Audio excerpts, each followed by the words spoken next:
La dernière fois, on avait un peu vu les composants graphiques, savoir les libellés, les zones de texte, les boutons, etc. Aujourd'hui, nous allons toujours continuer sur la manipulation des fenêtres pendant un premier temps et puis on va passer à la programmation proprement dite qui sera cette fois-ci avec le W langage qui est le langage de développement de Windev. Donc, nous allons commencer maintenant. La dernière fois, on avait fait cette petite fenêtre. On a disposé n'importe comment les différents éléments, à savoir la zone de texte, la liste déroulante, les différents boutons, aussi les boutons radio, les sélecteurs, les interrupteurs, qui sont un peu difficiles à voir avec cette image-là. On avait vu aussi comment changer la couleur du fond de notre écran, de la fenêtre en question, je vais dire, ou aussi mettre une image comme nous l'avons fait ici à la place de la couleur. Donc, je vais enlever l'image là vite fait et mettre une couleur. C'est au niveau d'où d'ailleurs, ça m'échappe là, voilà. C'est au niveau des images, vous avez sauté l'onglet. Ok, on valide ça, on va enlever l'image et on maintient la couleur qu'on avait définie. Et si on exécute maintenant, on peut voir nos différents composants qui sont déposés là. Bien. La suite qu'on va voir, ça sera l'enchaînement des écrans. Comme le programme a été défini, on va voir l'enchaînement des écrans. Comme vous savez, on peut créer une application, mais l'application n'a pas qu'une seule fenêtre. Il peut y avoir une fenêtre principale dont les autres fenêtres en dépendent. Dès que vous lancez l'application, ce sera la première fenêtre d'exécution. Et aussi, on peut avoir d'autres fenêtres. Maintenant, on va voir comment on peut changer d'écran. C'est-à-dire, on a un premier écran, on quitte au niveau de cet écran et on vient sur un second écran. Nous avons ici notre premier écran qui est là, qui a pour titre ici Warm-up, qui a le nom de notre application ou de notre projet si vous voulez. Je vais prendre ici un bouton. On avait dit les composants graphiques se retrouvent dans l'onglet création. Dans l'onglet création, je vais choisir un bouton et je vais créer aussi une deuxième fenêtre. La deuxième fenêtre dont ce bouton va ouvrir. Pour créer cette fenêtre, vous avez la possibilité de faire clic droit ici sur le groupe fenêtre et cliquer sur nouvelle fenêtre. Ça, c'est une possibilité que vous avez. Ou aussi, vous pouvez venir sur ce bouton nouveau. Vous choisissez fenêtre et vous choisissez le type de fenêtre que vous voulez créer. Ça revient à la même chose. À vous de faire l'option qui vous semble plus rapide. Je valide OK. Il va me demander encore de donner le nom de la fenêtre. Je vais nommer ça par exemple seconde fenêtre. Si vous remarquez ici seconde fenêtre, le titre de la fenêtre ce sera seconde fenêtre et le nom de l'élément. Le nom de l'élément, on avait dit ici, c'est ça qu'on appelle le nom logique. C'est ce nom-là qui sera utilisé dans le W langage lors de la programmation. Vous avez aussi l'emplacement. Maintenez l'emplacement par défaut qu'il donne ici. Cet emplacement, ce sera warm-up, le dossier de notre projet, et puis le nom de la fenêtre .wdw. Ça, c'est l'extension que WinDev donne lorsque vous créez une fenêtre. Là, je vais valider OK. Nous avons notre fenêtre qui a été créée. Donc, toutes les autres manipulations que nous avons faites avec la première fenêtre qui est là, vous pouvez constater maintenant sur la zone d'onglet ici, nous avons deux onglets, un premier qui est notre première fenêtre et le second qui a notre deuxième fenêtre. Donc, avec ces deuxième fenêtre, je vais mettre par exemple un libellé, je vais mettre ma seconde fenêtre ou voilà, ma deuxième fenêtre. Ok, je valide ça et puis je vais élargir mon champ. Je vais aller dans sa description et apporter un petit style. Je vais corriger d'abord le mot deuxième et fenêtre. Bien. Là, le libellé, je vais l'agrandir un peu plus jusqu'à 20. et puis je valide. Là, ça me va. Je vais agrandir maintenant la jaune de libellé pour que mon élément soit très bien visible. Cette fenêtre, elle est libre. Je peux la lancer ici. Elle s'affiche correctement comme la première fenêtre que nous avons créée. Donc, si nous voulons maintenant qu'elle soit ouverte par l'action d'un autre bouton, nous avons ici ce bouton qui est là. Je vais nommer par exemple fenêtre 2. Fenêtre 2. Si vous allez dans la description de ce bouton, vous verrez que le nom logique, c'est fenêtre 2. Comme je vous ai l'autre fois aussi dit, WinDev utilise le snake case. Entre fenêtre et 2, nous on a mis espace, mais lui il a remplacé espace par le tiret de soulignement qui sera utilisé ici comme non logique. Et on peut corriger encore le mot fenêtre ici. Ensuite, je valide ça. Maintenant, je vais écrire un code qui va me permettre d'ouvrir ma deuxième fenêtre. Pour cela, WinDev a plusieurs fonctions qui vont vous permettre d'ouvrir une fenêtre. La fonction la plus courante ici, c'est la fonction ouvrir que nous allons voir en première position.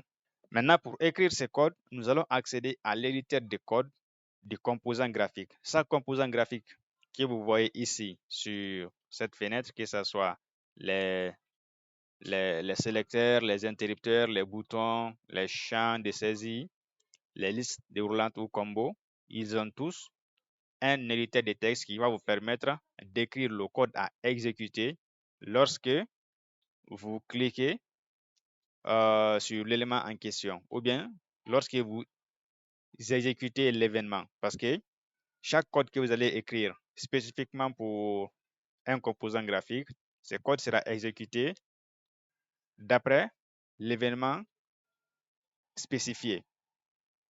Donc, pour accéder au code d'un élément graphique, c'est très simple. Il vous suffit de faire clic droit dessus et cliquer sur code. Cela vous permet d'accéder à l'éditeur de texte pour ce composant graphique. Donc, nous sommes maintenant dans l'éditeur de texte ici. Si je vais revenir sur mon composant graphique, sur ma fenêtre principale, je peux recliquer ici. Vous voyez maintenant, il y a deux onglets ici. Je peux bien fermer cet onglet-là, si je veux. Donc, la seconde méthode, c'est quoi? Il vous suffit de sélectionner. Une fois que votre composant graphique est sélectionné, vous appuyez sur la touche F2. Cela aussi vous permet d'accéder automatiquement au code de votre composant graphique. Maintenant, pour ouvrir une fenêtre, vous pouvez constater ici, l'éditeur de texte de celui-ci nous propose par défaut deux événements. Par exemple, nous avons le premier événement qui est là, à l'initialisation du composant. Au clic sur BTN, le composant en question, vous voyez initialisation de BTN fenêtre 2. Clic sur BTN fenêtre 2. À l'initialisation, là, c'est à la création de votre composant. Une fois que votre composant a été initié, c'est-à-dire il est prêt maintenant sur votre écran, le composant graphique est prêt à être utilisé, le code qui va s'exécuter à l'initialisation. Vous pouvez spécifier un code qui doit être exécuté. Là, c'est l'événement d'initialisation. Vous avez aussi l'événement clic. L'événement clic, vous pouvez le retrouver aussi sur d'autres composants. Et je vais dire tous les composants ont l'événement d'initialisation. Je vais revenir d'abord sur ma fenêtre et on va revoir ça. Nous avons vu ces boutons. C'est la même chose pour les autres boutons aussi. Pour tous les boutons, vous avez ces deux événements par défaut. Et si c'est un champ de saisie aussi, on peut aller dans son code.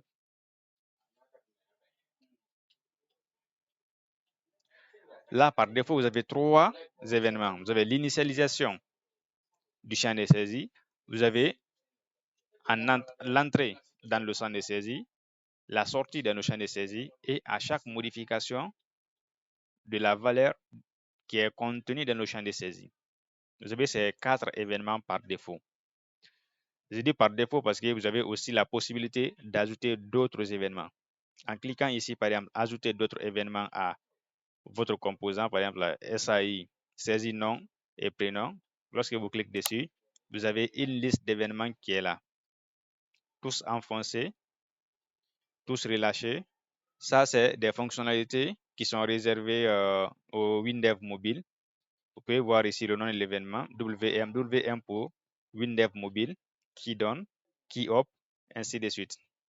Là aussi, vous avez d'autres événements, survol, souris sur le nom, lorsque la souris survole, bouton gauche enfoncé, lorsque vous enfoncez sur le bouton gauche, ou bien bouton gauche relâché, lorsque vous relâchez le bouton gauche de la souris.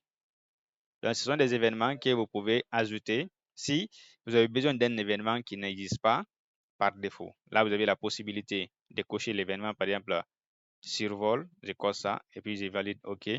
Là, maintenant, nous avons un nouveau événement qui a été ajouté, survol souris, WM, move mouse. Le nom, ça c'est le nom de l'événement. Bien, on revient sur notre bouton. On avait dit, le bouton fenêtre D va nous permettre d'ouvrir la seconde fenêtre. Je vais aller dans son code et je vais écrire le code qui me permet d'ouvrir ma seconde fenêtre. Je peux maintenant écrire ma fonction ouvrir. C'est une fonction qui est prédéfinie dans le W langage. Ouvrir, je m'excuse, c'est ouvre. Hein? Je m'excuse. Ouvre, la fonction ouvre, pas la fonction ouvrir, c'est la fonction ouvre. Cette fonction attend le nom de la fenêtre en paramètre. Vous devez forcément lui donner le nom de la fenêtre à ouvrir. Comme il vous est indiqué ici dans l'infobulle, vous avez le nom de la fenêtre et vous suggère aussi les différentes fenêtres disponibles dans votre projet. Vous avez paramètre 1, vous pouvez passer un paramètre à votre fenêtre lors de l'ouverture. Vous pouvez avoir besoin, par exemple, quand j'ai cliqué sur cette fenêtre, la nouvelle fenêtre qui va s'ouvrir, vous pouvez passer un paramètre, une valeur que vous allez utiliser dans la nouvelle fenêtre. Paramètre N, c'est la possibilité pour vous de donner plusieurs paramètres. Il vous suffit de les séparer par virgule. Mais le paramètre obligatoire ici, c'est le nom de la fenêtre. Nous avons dit, on veut ouvrir la fenêtre, seconde fenêtre. Vous pouvez sélectionner ça. Et puis voilà, les autres paramètres sont optionnels. Ceux-ci-là ne sont pas obligatoires. Vous pouvez les ignorer. J'appuie sur Entrée, c'est bon. Maintenant, si je lance mon test, le bouton fenêtre 2, lorsque je clique dessus, automatiquement, il va m'ouvrir ma seconde fenêtre. Là, c'est la fonctionnalité de cette première fonction qui va vous permettre d'ouvrir une fenêtre dans WinDev. Lorsque vous ouvrez cette fenêtre, automatiquement, vous pouvez constater que la deuxième fenêtre n'est plus accessible. Elle est grisée. Tant que cette première fenêtre est ouverte, cette seconde fenêtre est ouverte, la fenêtre principale qu'on avait ici n'est pas accessible. C'est-à-dire, c'est une fonction bloquante. La fonction ouvre est une fonction bloquante. Une fois que vous ouvrez une fenêtre à travers cette fonction-là, vous ne pouvez plus revenir sur la fonction, la fenêtre principale. Il va falloir d'abord fermer cette seconde fenêtre pour pouvoir accéder à la fenêtre principale qui a appelé la seconde fenêtre. Ça, c'est un premier exemple. Un second exemple, c'est la fonction ouvre-fille. Ouvre-fille. Ouvre-fille aussi, c'est la même chose. Vous devez lui passer le nom de la fenêtre. Et si vous avez des paramètres aussi à passer, vous les repassez. Donc, ce premier qui est là, je vais commenter ça. Et puis, nous avons notre fonction ouvre-fille. Je vais exécuter. Cliquez sur le bouton fenêtre 2. Et vous pouvez voir maintenant aussi que j'ai accès à ma seconde fenêtre. Maintenant, quelle est la différence entre la fonction ouvre et ouvre-fille?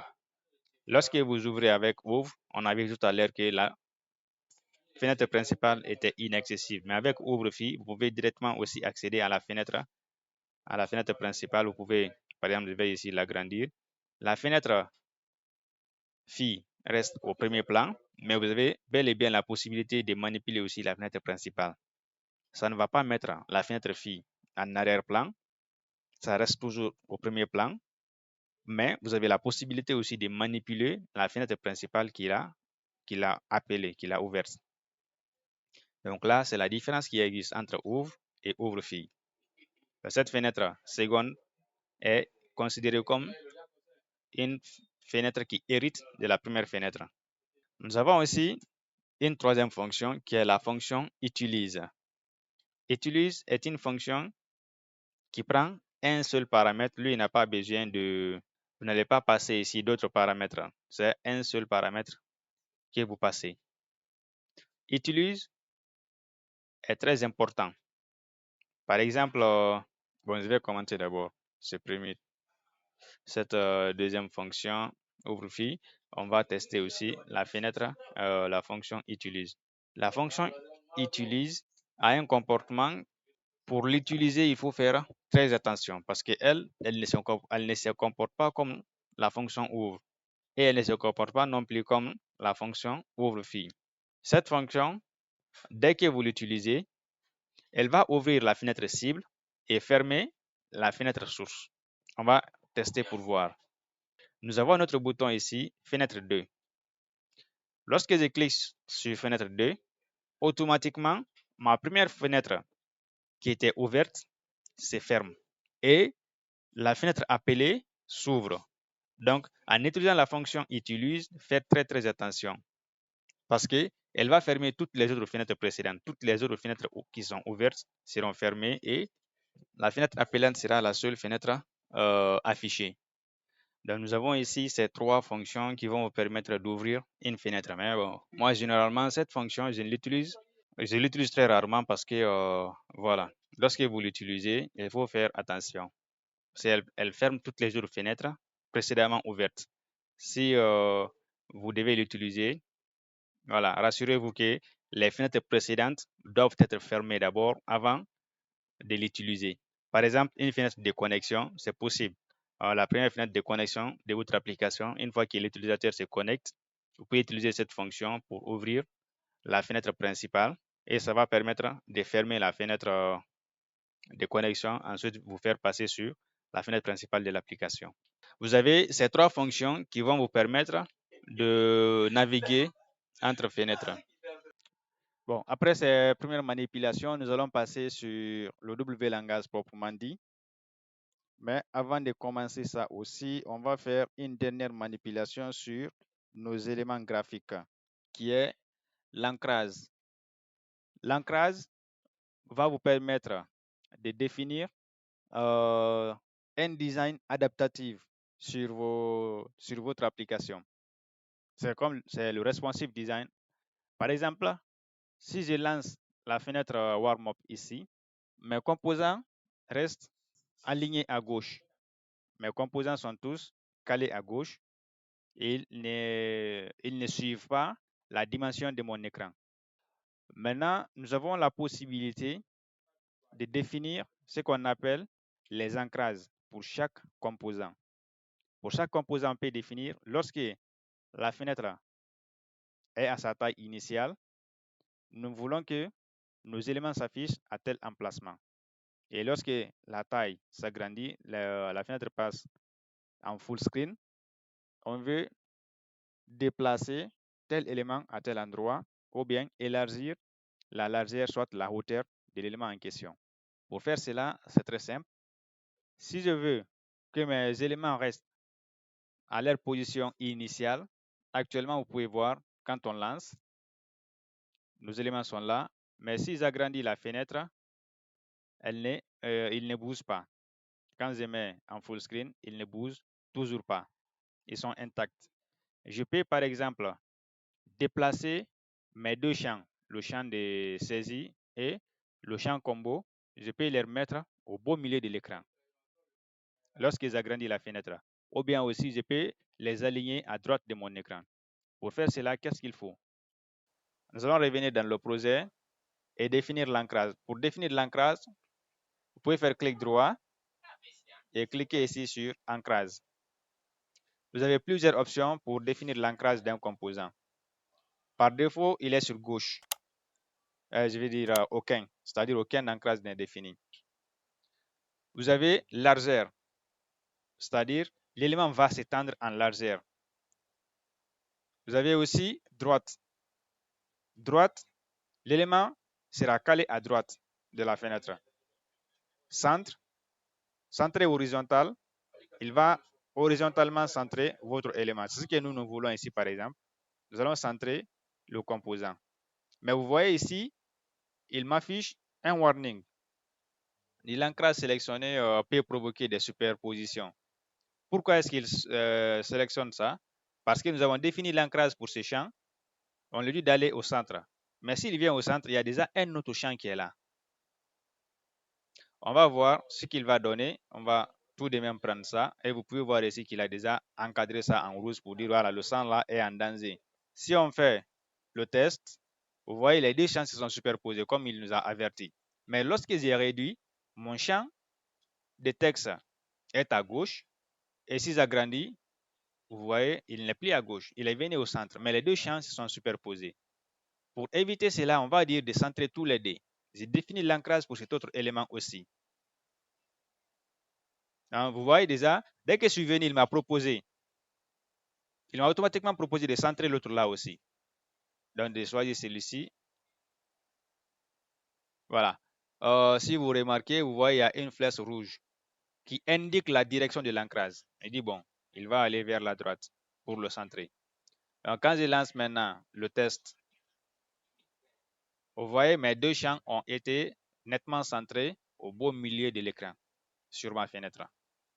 Donc, voilà à quoi servent les ancrages. Vous pouvez avoir les ancrages en largeur, les ancrages en hauteur, les ancrages en largeur et en hauteur, l'ancrage à gauche, à droite, ainsi de suite.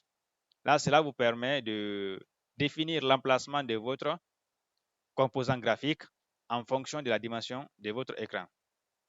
Bien, je vais faire la même chose pour celui-ci. Le bouton là, je vais lui dire par exemple, lui, il va s'agrandir en largeur. Donc, on a utilisé cette méthode. Venir ici, c'est là, bon, je trouve que c'est plus rapide. Sinon, vous pouvez passer au niveau de la description, l'éditeur de champ. Vous venez au niveau de, je crois que c'est UI, voilà, au niveau de l'UI ou IHM, il y a ici les ancrages. Vous pouvez définir l'ancrage pour votre composant. Je vais le dire, il va s'élargir en largeur. Alors, il me dit encore, voilà, c'est pas bon parce qu'il y a un autre champ aussi qui sera superposé. Je valide ça, je valide ici. Donc, vu que cet autre champ, vous voyez, le champ qui est en danger sera automatiquement encadré en rouge. Le champ qui est en bas ici, lui, il ne risque pas de superposition. Mais le champ qui est en danger sera encadré en rouge pour vous dire que voilà, vous devez retravailler celui-ci. Lui aussi, je vais le changer. Alors, il me demande la même chose. Il me demande de mettre celui-ci à droite. Si je le centre, et pourtant, l'autre là va prendre la largeur à 100%. Le bouton ouvrir va prendre la largeur à 100%. Donc, si je centre mon bouton fenêtre 2, il sera superposé. Le mieux, je vais le mettre à droite. Je valide et je lance mon test pour voir. Par défaut, sur la taille initiale, ça c'est la taille initiale de l'écran, la taille qui est définie dans l'éditeur ici. Avec cette taille, il n'y a aucun souci. Mes éléments, mes composants graphiques s'affichent normalement comme défini dans la description. Mais si j'agrandis, automatiquement, vous pouvez voir, mon bouton ouvrir a été élargi en largeur et mon bouton fenêtre 2 a été déplacé vers la droite. On s'est compris là? J'espère que vous avez compris cela. S'il y a des nuances à ce sujet-là, vous pouvez poser des questions avant qu'on y passe. Vous pouvez aussi définir l'ancrage pour plusieurs éléments à la fois. Je peux sélectionner ces deux, faire clic droit et puis je définis l'ancrage. Je choisis de mettre celui-ci horizontalement en bas. On va les centrer en bas. Je valide OK. Donc, toujours avec la taille initiale, il n'y aura aucun souci. Mais lorsque vous agrandirez, ils vont s'orienter vers le bas. Donc là, vous allez voir encore que jusque-là, ce n'est pas bien centré parce que l'espace à gauche n'est pas identique à l'espace à droite. Pour résoudre ces problèmes, c'est très simple. On veut les centrer. On va d'abord les centrer pour la première fois. On sélectionne les deux, on vient au niveau de l'alignement ici. On va les mettre centrés dans le parent. Donc les deux ont été centrés dans le parent de façon horizontale. Bon, si on les centre de façon verticale, ils iront au milieu aussi. Mais bon, on veut les centrer de façon horizontale. Quand je lance, voilà, là maintenant, ils sont bel et bien centrés. Si nous voulons aussi qu'ils viennent vraiment vers le bas, là, on va devoir les déplacer à partir de là pour les remettre en bas. Là, ils seront maintenus en bas et aussi centrés, comme nous le voulons. Donc, voici nos deux champs ont été centrés en bas. Si j'ai réduit, ils sont là, et si j'agrandis encore, voilà, ils maintiennent la position normale. Là, c'est l'ancrage. Vous pouvez aussi définir l'ancrage à ce que l'élément prend à la fois la largeur et la hauteur. Comment ça va se passer? Vous pouvez choisir celui-ci, largeur et hauteur, et puis vous validez. Cet ancrage va agrandir votre composant en largeur et en hauteur à la fois. Là, le composant va prendre toutes les deux dimensions à la fois. Donc, le bouton occupe maintenant tout l'espace. Il va s'agrandir en largeur et il va aussi s'agrandir en hauteur. Là, j'aimerais vous montrer aussi quelque chose avant de passer. Je vais supprimer l'ancrage sur ces composants-là. Je mets sur OK et je valide. Là, je vais agrandir.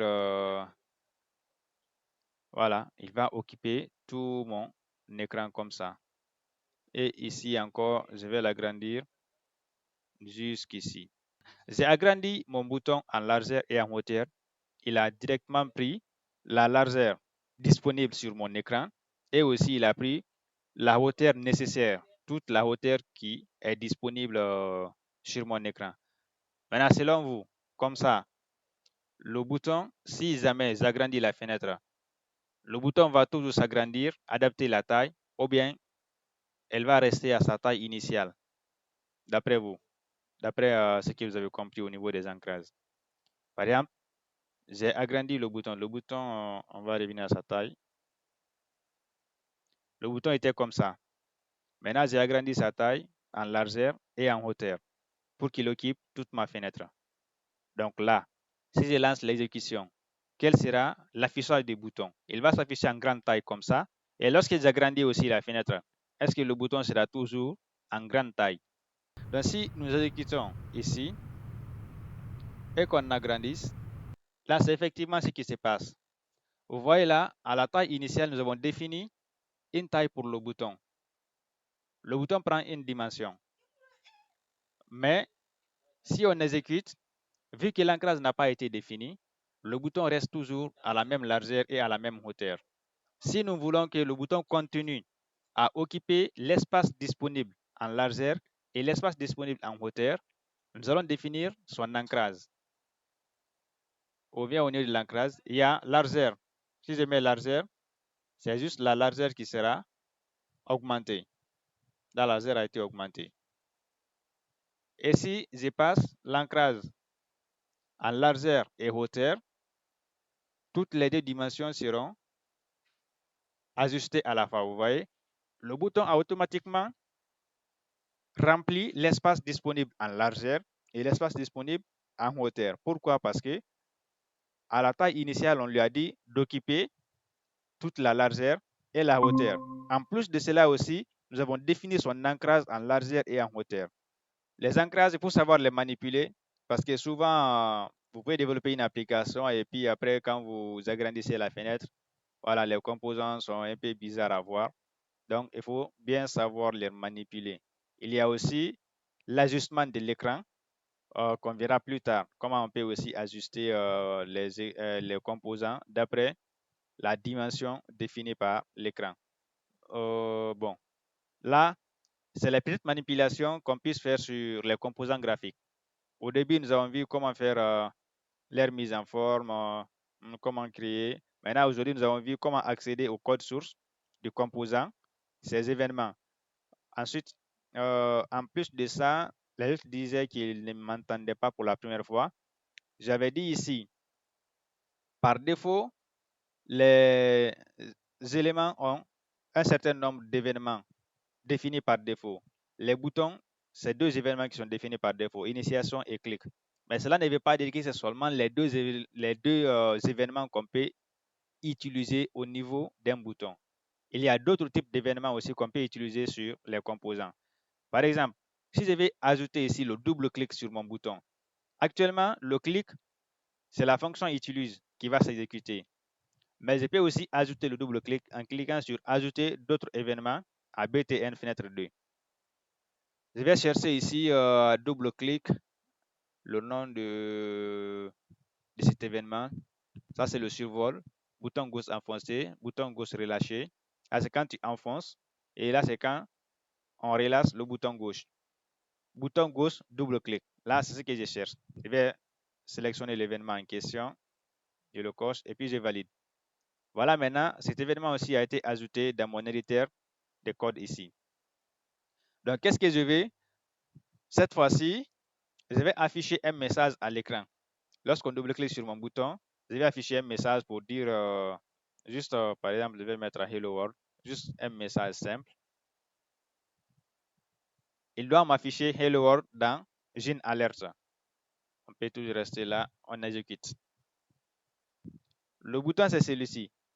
Quand je clique dessus, vous pouvez constater, il exécute la fonction utilise qui est définie ici.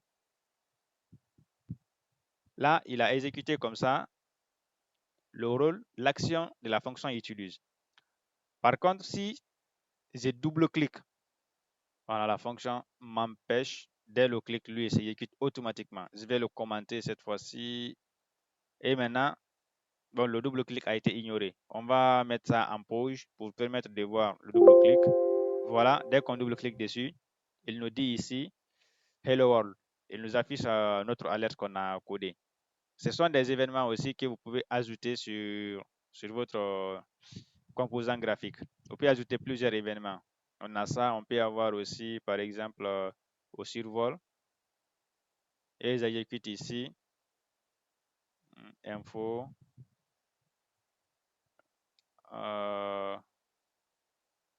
On met ici un autre message, juste pour le test.